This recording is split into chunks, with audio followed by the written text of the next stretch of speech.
सोचिए, दुश्मन के इलाके में बहुत अंदर एक ऐसा हाई स्टेक रेस्क्यू मिशन चल रहा है जिसका सिर्फ एक ही सिद्धांत है कि किसी भी साथी को पीछे नहीं छोड़ना है, चाहे कुछ भी हो जाए। तो चलिए देखते हैं कि ये पूरा हैरत अंगेज ऑपरेशन आखिर हुआ कैसे। हम बात करेंगे ईरान के ऊपर हुई तबाही से लेकर उस मुश्किल बचाव अभियान और उसकी चुकाई गई भारी कीमत तक।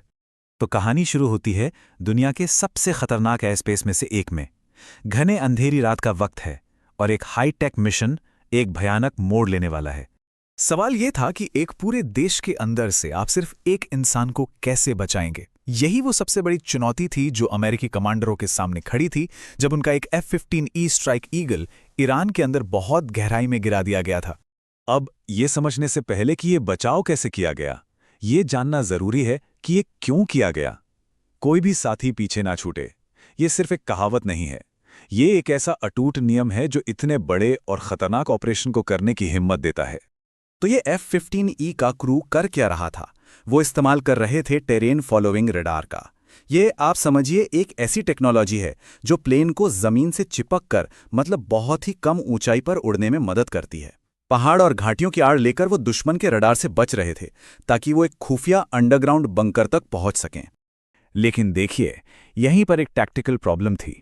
मिशन का पहला स्टेप था पहाड़ों की आड़ में नीची उड़ान भरना, लेकिन दूसरा स्टेप यानी अपने GBU-28 बंकर बस्टर बम को गिराने के लिए जेट को ऊपर उठना ही पड़ता। और जैसे ही वो ऊपर उठता, तीसरे स्टेप में वो कुछ पल के लिए ही सही दुश्मन के रडार की नज़र में आ जाता। और बस दुश्मन को इतने ही मौके की जरूरत थी। घात लगाकर बैठे एक ईरानी टॉर मिसाइल सिस्टम ने फायर कर दिया।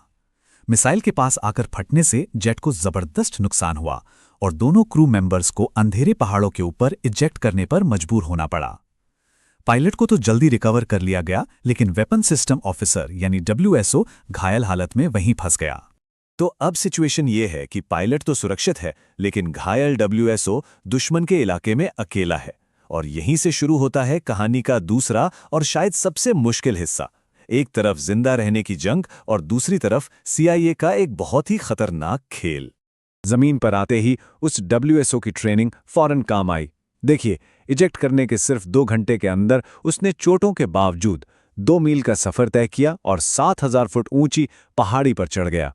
उसका मकसद साफ था, ऊंचाई पर पहुंचकर अपने इमरजेंसी बीकन से रुक रुक कर सिग्नल भेजना ताकि मदद तो मिल जाए, पर उसकी पक्की लोकेशन ईरानी गार्ड्स को ना पता चले जो उसे ढूंढ रहे थे।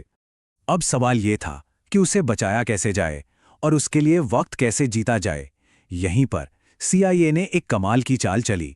उन्होंने एक बहुत बड़ा डिसइंफॉर्मेशन कैंपेन शुरू किया, मतलब झूठी अफवाहें फैलाईं कि WSO को ढूंढ लिया गया है और उसे जमीन के रास्ते से चुपचाप देश से बाहर निकाला जा रहा है। इसका नतीजा, ईरानी सेना पूरी तरह से गलत जगह पर उसे ढूंढने में लग गई। तो एक तरफ CIA दुश्मन को भटका रही थी और दूसरी तरफ वक्त तेजी से निकल रहा था। अमेरिकी सेना अपने सबसे एलीट, सबसे खास ऑपरेटर्स की एक टीम तैयार कर रही थी। इस मिशन के लिए सिर्फ बेहतरीन ही काफी नहीं थे। और ये कोई छोटी मोटी टीम नहीं थी। जरा देखिए, इसमें थे डेल्टा फोर्स और नेवी सील टीम 6 के ऑपरेटर्स। उनको ले जाने के लिए MH-6 लिटिल बर्ड्स और MH-60 ब्लैक हॉक्स हेलीकॉप्टर्स। हवा में कमांड सेंटर का काम कर रहा था HC-130J कॉम्बैट किंग। दुश्मन के रडार को जैम करने के लिए EA-18 ग्रॉलर्स थे और ऊपर से नजर रख रहा था MQ-9 रीपर ड्रोन। ये एक पूरा युद्ध जैसा माहौल था। और इस ऑपरेशन की दिलेरी का अंदाजा आप इस बात से लगाइए कि वो सिर्फ उड़कर अंदर नहीं गए। उन्होंने ईरान के अंदर ही एक पुरानी बेकार पड़ी हवाई पट्टी पर अपना एक टेम्परेरी फॉरवर्ड ऑपरेटिंग बेस बना लिया, मतलब दुश्मन के घर में ही अपना अड्डा। तो स्पेशल फोर्सेस की टीम उस घायल WSO तक पहुंच गई। लेकिन अब कहानी का सबसे मुश्किल हिस्सा शुरू होने वाला था। बचाव एक चौतरफा जंग में बदलने वाला था। जैसे ही रेस्क्यू टीम ने WSO के चारों ओर एक डिफेंसिव घेरा बनाया, CIA की चाल का असर भी खत्म हो गया। ईरानी रेवोल्यूशनरी गार्ड्स और लोकल मिलिशिया सब के सब चारों तरफ से उस पहाड़ी की तरफ बढ़ने लगे। वो घिर चुके थे। और इसके बाद जो हुआ वो एक जबरदस्त घमासान था। एक भीषण कई घंटों तक चलने वाली लड़ाई शुरू हो गई जिसमें अमेरिकी ऑपरेटर्स चारों तरफ से घिरे हुए थे। अब यहां पर निर्णायक भूमिका निभाई एयर पावर ने। A-10 थंडरबोल्ट्स ने अपनी भारी तोपों से आग बरसाई। लिटिल बर्ड और ब्लैक हॉक हेलीकॉप्टर्स ने लगातार फायरिंग की। उन्होंने समझिए हवा से एक ऐसी दीवार बना दी थी जिसने जमीन पर मौजूद टीम को निकलने के लिए वो कीमती वक्त दिलाया। अच्छा, इस पूरे ऑपरेशन से टेक्नोलॉजी की दुनिया का एक बड़ा ही दिलचस्प विरोधाभास सामने आता है, खासकर जब बात F-35 जैसे 5th जनरेशन फाइटर जेट्स की हो। देखिए, एक तरफ F-35 का शेप और मटेरियल ऐसा है कि वो रडार के लिए लगभग अदृश्य हो जाता है, लेकिन दूसरी तरफ उसका शक्तिशाली इंजन इतनी ज्यादा गर्मी पैदा करता है कि उसे छिपाना नामुमकिन है। ये उसका हीट सिग्नेचर है। तो फिर इसे निशाना कैसे बनाया जा सकता है? इसका जवाब है ISRT, यानी infrared search and track system. ये कोई रडार नहीं है जो तरंगे फेंकता है। ये एक पैसिव सेंसर है जो बस आसमान को स्कैन करता है, किसी जेट इंजन से निकलने वाली गर्मी जैसी चीज़ों के लिए। ये F-35 के पायलट को बिना कोई रडार वार्निंग दिए उसकी गर्मी का पीछा करके मिसाइल को गाइड कर सकता है। ये एक बड़ी कमजोरी है। तो WSO को आखिरकार निकाल लिया गया, लेकिन मिशन अभी खत्म नहीं हुआ था। एक आखिरी और बहुत ही मुश्किल फैसला लेना अभी बाकी था। बात थी बचाव की कीमत की।